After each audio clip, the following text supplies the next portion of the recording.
There are some calls where the moment you answer the phone, you just know your heart isn't going to be at peace.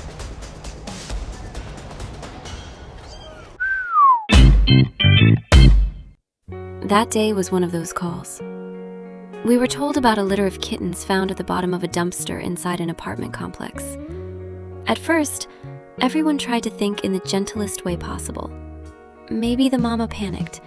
Maybe she chose the wrong place to give birth. An accident, a mistake. Things like that do happen. But the moment we climbed down into the dumpster, we knew immediately. This wasn't one of them. Next to the tiny kittens wasn't random trash. It was a box, placed there on purpose. Inside were used pee pads, cat food, old litter boxes. Everything neatly arranged. No one threw this away by accident, and no mama cat chose this place on her own. Someone did this deliberately. The kittens were only 7 to 10 days old, their eyes barely open, their ears still folded, unable to keep themselves warm, unable to eat on their own. And the trash truck had come through not long before. If we had arrived even a little later, there may have been nothing left to save. The situation at the complex escalated quickly. People started gathering, there was yelling, there was anger. One woman became especially aggressive. She was filming, shouting, while we were trying to get the babies out safely. No one could say anything for certain, but there was a very real feeling that the person who dumped them might have been standing right there. In moments like that, right and wrong stop being the priority. Safety becomes everything, for the kittens and for the rescuers. So we did one thing and one thing only. Get in, get out, fast. No arguing, no confrontation, no letting emotions make the situation worse. We don't know what happened to the mama cat. Maybe she was kept. Maybe she was taken somewhere else.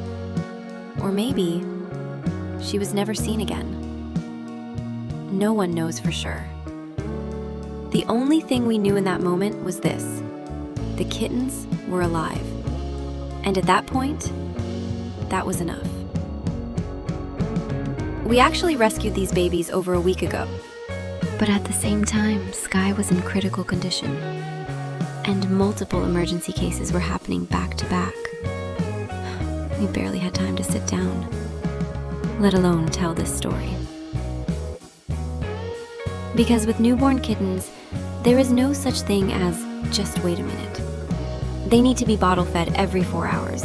No days, no nights, just alarms going off, bottles warming, towels for warmth, and exhausted hands.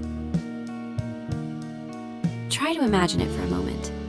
Caring for a cat with FIP, responding to emergency rescues, and feeding newborn kittens around the clock. That's our daily reality.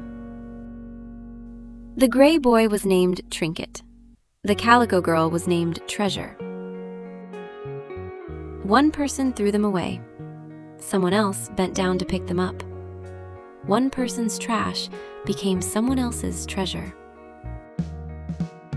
In the beginning, Trinket was the one we worried about the most. He was limp, barely responsive, almost not moving at all. We believe he had been severely chilled, with cold wind and rain blowing straight into the dumpster.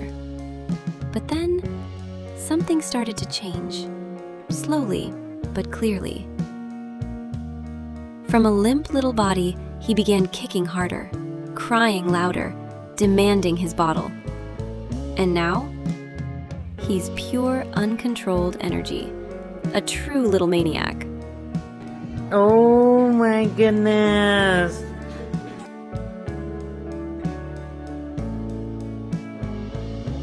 Day by day, Trinket and Treasure grew right in front of us. Their eyes opened wider, their cries grew stronger, their bellies rounded after every feeding. They don't want to be far from people. They can't be. Sometimes they climb straight up onto Jaina just to steal a kiss. At Gato's estate, the competition for kisses is always intense.